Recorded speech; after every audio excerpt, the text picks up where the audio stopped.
So today we're going to look at relations and functions. What's a relation, what's a function, and look at domain and range and some different types of vocabulary around that. So first of all, any kind of science type graph, you have two axes. One axis is the dependent axis. And that, of course, is our y-axis. And these are usually typically values that you are measuring, or that you're trying to find something out about. Compare that to your domain. Okay, so measure, dependent, and it's also sometimes, or is called, the range. Okay. Whereas this other axis, that is your independent axis.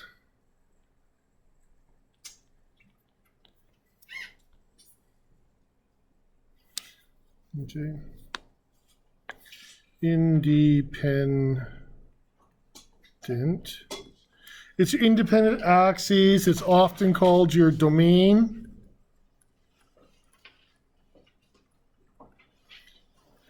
Okay, and it's your x-axis. And the last little bit of, usually it's time. Okay, time is almost 99% of the time it's going to be your independent axis because it just happens. You're not actually measuring it. You're recording it on a clock, but you're actually not measuring it. Okay?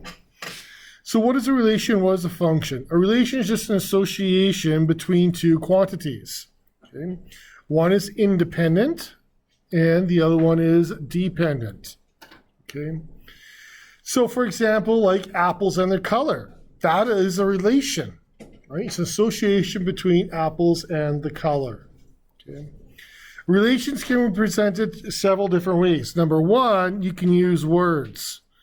All right, we'll show you an example in a second. Number two, you can do an equation, and we've been doing a lot of that. That's what we just finished doing mostly. Okay. Three, you can represent it as ordered pairs. That's kind of more like grade 8, grade 9. All right, and then you make your graph off those ordered pairs. Table of values, a lot of that is grade 9. That's the fourth way. Okay. And the fifth way is as a graph. Those are all 5 different ways of representing information or representing a relationship, right?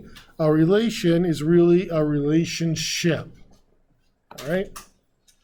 So some examples in words. The dependent variable, which is your y, is your equal sign, the square of the independent variable. So it'll be x squared. So the words we can then transfer into an equation. You did that in grade 8, a little bit in grade 9, okay, going from words to an equation. So y equals x squared. So then you could do a table of values. Now the old school table of values, which we looked upon before, was starting with 3, 2, 1, 0, -1, -2, -3. So you would then put them into your equation. Your equation being, for this example, y equals x squared. Okay? So we'd substitute in y equals 3 squared. So I took my x value, I put it in, and then I get my y value of 9. And then you do it again. So now y equals 2 squared. And so y equals 4. And so you're filling up your table of values by using the equation, which is based off your sentence. And then this would be 0. What about the next one? Y equals -1. Well, you got to have brackets there. And when you have -1 times -1, it's +1. Okay, you got to be careful. What about -2 squared? -3 squared? Oops. 9. Okay. Not for this equation that we had for this example. Okay. So then you can list them as ordered pairs. So ordered pairs were always going to be x, y. You've seen that already for a couple of years. So it'd be like 3 and 9, 2 and 4, 1 and 1, 0 and 0. That's the origin. And then -1 and 1, and then -2 and 4, and -3 and 9. So then you can take that relationship and graph it to see what the picture gives us. Here's your x-axis, here's your y-axis, and there's your origin right there. So we had 0, 0. Right? 0, 0 was right at our origin. And then we had 1, negative 1, so that would be right here. 2, 4 was right here. And then 3, 9. 1, 2, 3, 4, 5, 6, 7, 8. It'll be up here. Usually we don't graph points that are off the grid, but I wanted to show you that it's increasing more because of the exponential, exponent 2. Then we had negative 1, positive 1, negative 2, positive 4, negative 3, positive 9. So it's kind of like it was a mirror, right, on the y-axis. So this here is called a parabola. It's not a V, it is a U. It's a U shape, okay? And that is the graph of y equals x squared. You get more into that in grade 11 and 12. In fact, grade 11 and 12, we start graphing sine waves and all these other things as well. All right? Any questions so far? Kind of reviewing what you've seen. Yes, this is a new type of graph, but we've graphed lots of lines. Okay. Domain. So again, your domain, those are your x values. Those are independent. And often when you're graphing, it's going to be time, right? Like the distance you are from home during the day, we would have different times of the day. That would be your independent x value time. Whereas your range, those are your y values. Your y values are dependent. Okay, those are the ones that you usually observe and report or slash measure. Observe and report slash measure.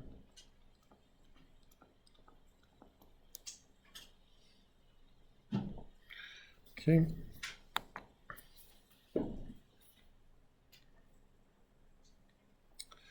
All right.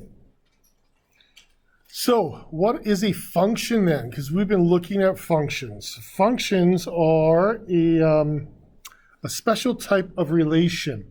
What we know about them is there is one output, which is one y value, for each input.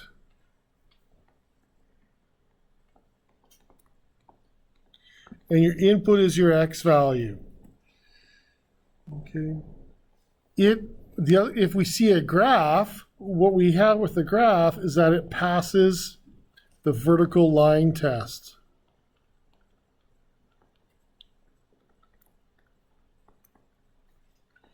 And we like to use VLT for short, vertical line test.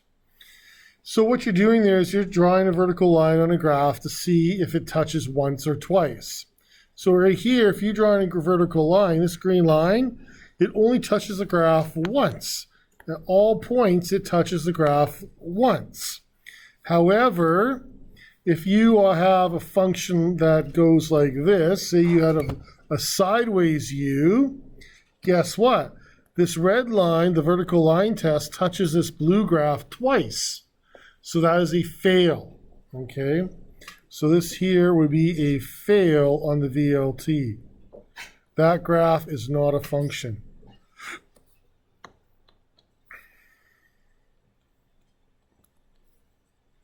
Okay. Any questions about the VLT?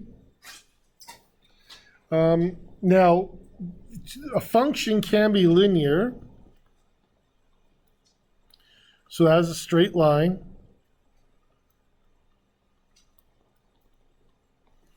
Or it can be nonlinear, which we just saw with the vertical U.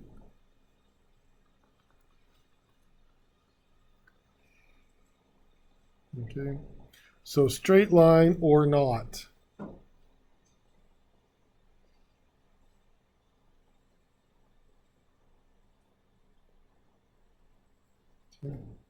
Any questions? Okay. So determine which relations are functions using arrow diagrams. Arrow diagrams. So what we have is we have our inputs and we have our outputs. So for our inputs, we have input is our x value. So we have 0, 1, 2, 3. 0, 1, 2, 3. We list them vertically. Okay? Or you could go from the top, 0, 1, 2, 3. It doesn't matter. So then our outputs. We have our output of 1, output of 2, output of 3, output of 4. So we can connect 0, 1, that's going to be this blue arrow I just drew. The input of 0 gives you an output of 1. Okay. What about the input of 2? Or sorry, input of 1. Input of 1 gives you the output of 2. The input of 2 gives you the output of 3. And this last point, 3, 4, the input of 3 gives you the output of 4. Okay? This here is a function. Now, the abbreviation for a function is fxn. Some people may see that button on their calculator, function, fxn. Okay? And that's because there's nothing repeating. So let's look at the next one. We have the input of 4, 6, 6, and 8. We don't repeat the 6. Okay? We keep it, this 6 is a single value. That's important. Our outputs are 2, 2, 3, and 2. So 2 and 3. Okay. So let's draw your arrows. Connect the arrows, please. Use your arrows.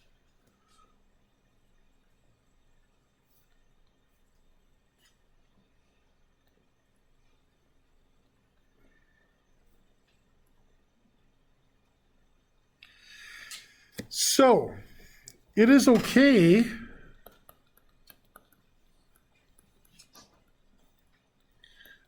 that 2 has, it is okay that the number 2 has multiple inputs. That don't matter. But it's not okay, but 6 has 2 outputs. So 6 has 2 arrows, doesn't it? 6 can be a 2 or a 3. That is why it is not a function, fxn, function. It is not a function because of number 6. Boo, number 6. It has 2 outputs, not a function. Okay. Good. So,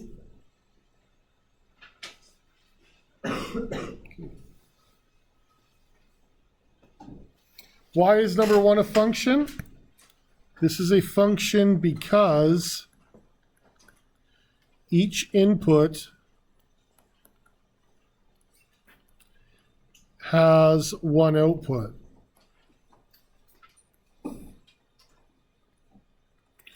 Right? So there's 1 arrow off the inputs. Okay.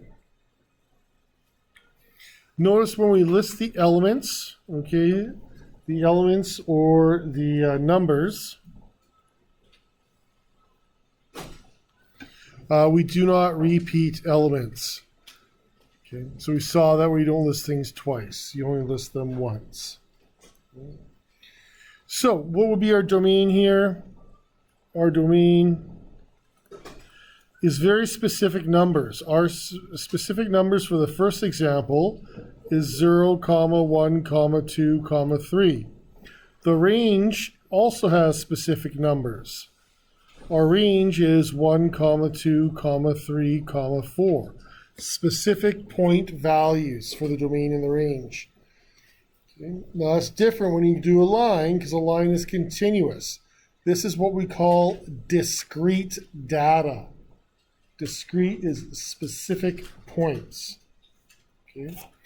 So what is our, this is for number 1. What about example number 2? What is our domain for number 2?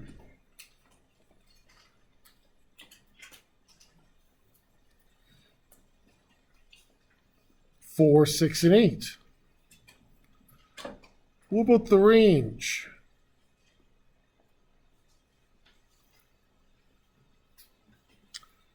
Vaughn?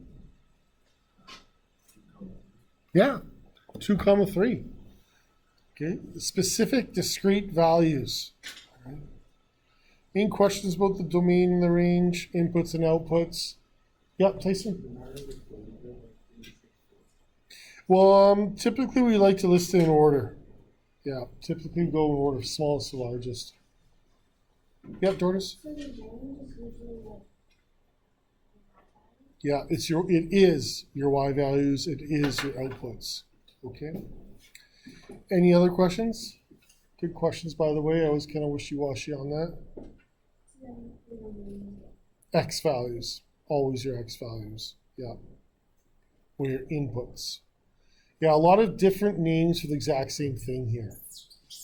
Okay, we use the vocabulary interchangeably. Any other questions? Good ones, by the way. Okay.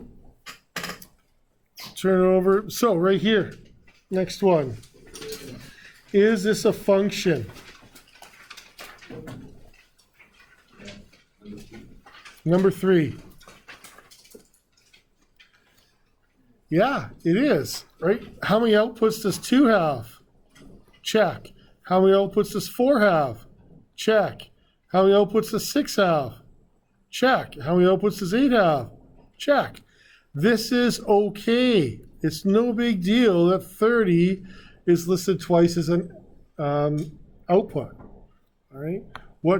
Why this is a function? Because B/C function because each input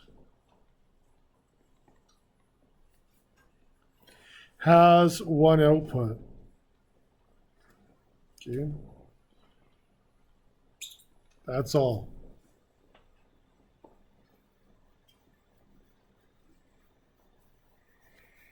Good. What about the next one? Function or not? Yes. Okay. This is a function because each input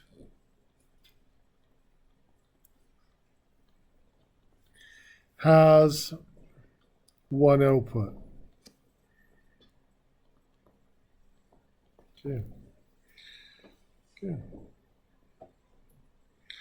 So we're going to do the vertical line test now. So we talked about the vertical line test. It's a special test to see if a graph represents a function. So the graph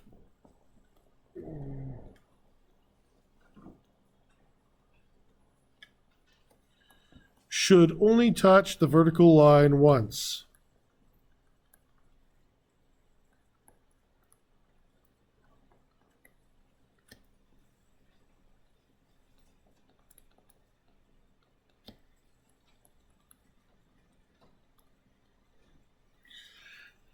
Sometimes we call this the pencil test because you can run your pencil or use your pencil as the vertical line.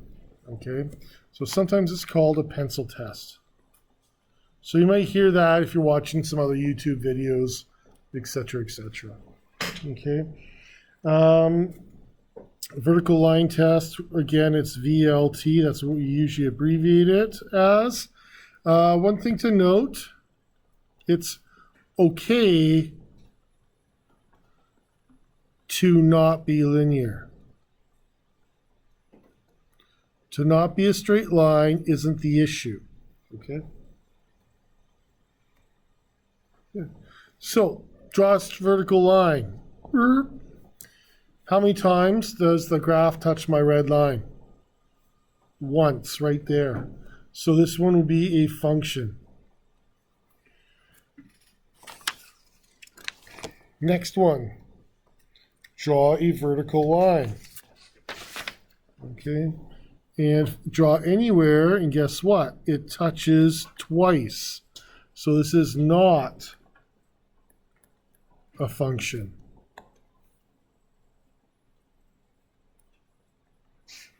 Okay, because it passes the fails the VLT. Okay, next one, touches once, so it's a function because it passes the VLT. What about the next one? What do you think? Soldy? Absolutely. So drawing your vertical line or putting your pencil on the graph, it's not a function. It fails the VLT, the vertical line test. Okay. Any questions? What about this one? Does this graph of these little steps represent a function? Right here, how many places is the graph touching my vertical line? Once. Yeah, folks, only once. So here it's touching, but down here it's not touching.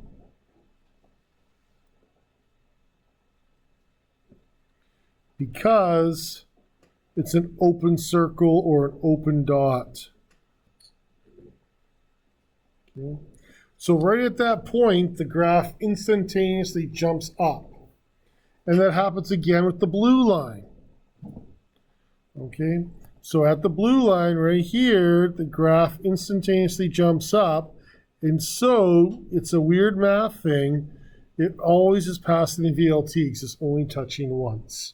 Okay, so does this graph represent a function? Yes. Passes the VLT. Vertical line test. So the open dot is kind of like if you have x is less than 5. Just to review how to graph that, 5 is in the middle, one higher is 6, one lower is 4. Here, we don't include the values, so to do that using math symbols, we use an open dot. So 5 is not part of the answer, it's just very interesting. Okay, and since x is less than 5, we shade to the left.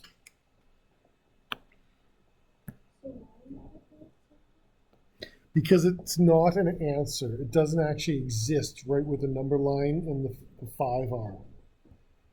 Okay, so it's all the way to like 4.99999999999999999999999999999999999999999999999999999999999999999999999999999999999999999999999999999999999999999. But it's not actually 5.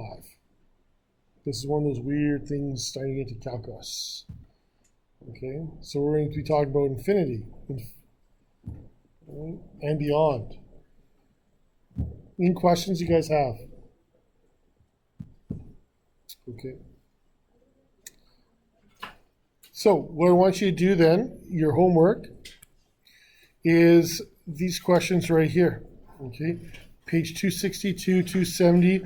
I believe I have them up. If I don't, let me know right away, and I'll put them up. But I did post the new material in the old Google Classroom. 362, yeah, it's listed right there, plus the solutions. Okay, and I believe I posted it as well. Yeah, post 262, I believe. Okay, so there it is, 262, 270. Okay, I just pressed post, so it's probably going to take like a minute or so.